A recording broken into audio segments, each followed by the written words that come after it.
First எர்த்குவைக்கு, அதுக்கப்புறம் flood, இப்போ வந்து ரெட் ஸ்கை. வெனிசுவேலாக்கு என்னதான் ஆச்சுன்னு தெரியல. வெனிசுவேலாவை பொறுத்த வரைக்கும் அவங்க ஹிஸ்டரியிலே இதுதான் மோசமான வருஷம்னு நினைக்கிறேன். ஏன்னா ஜனவரியில் வந்து அவங்களோட பிரசிடென்ட் மெடூரோவை வந்து கேப்சர் பண்ணாங்க. அது நடந்த கொஞ்ச நாள்லேயே வந்து இந்த வெஸ்ட் ஏஷியா வார் ரொம்பவே பெரிய எக்கனாமிக் கிரைசிஸை ஃபேஸ் பண்ணாங்க. அதுக்கப்புறம் 2 பெரிய எர்த்குவைக்கு பேக் டு பேக் நடந்தது. 7.2 7.5 மேக்னிடியூட்ல.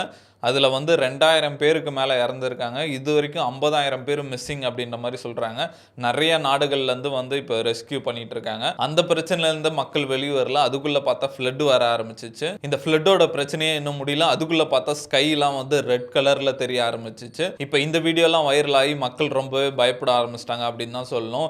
வெனிசுவேலாக்கு என்ன ஆச்சு, வெனிசுவேலா அழிய போதா அப்படின்ற மாதிரி இன்டர்நெட்டில் பேச ஆரம்பிச்சிட்டாங்க. பட் சயின்டிஸ்ட்டை பொறுத்த வரைக்கும் இந்த ரெட் ஸ்கையை பார்த்து பயப்பட தேவையில்ல. அது சகாரா டெசர்ட்டோட டஸ்ட் தான். அது சன்லைட்ல பட்டு இந்த மாதிரி ரெட் கலர்ல தெரியுது அப்படின்ற மாதிரி சொல்லியிருக்காங்க. இது ஒரு ரேரான நேச்சுரல் ஃபினாமினா அப்படின்ற மாதிரி சொல்றாங்க. பட் ஆல்ரெடி மக்கள் வந்து ஒரு பெரிய கஷ்டத்துல இருக்காங்க. அந்த டைம்ல வந்து இந்த மாதிரி ஒரு ரெட் கலர் ஸ்கை வருது, யாரா இருந்தாலும் அவங்களுக்கு ஒரு பயத்தை ஏற்படுத்தும் தான். பட் இதோட இந்த பிரச்சனை எல்லாம் முடிஞ்சு அந்த மக்கள் ரெக்கவர் ஆகி வந்துட்டாங்கன்னா நல்லா இருக்கும். இதை பத்தி நீங்க என்ன நினைக்கிறீங்கன்றத கமெண்ட்ல சொல்லுங்க.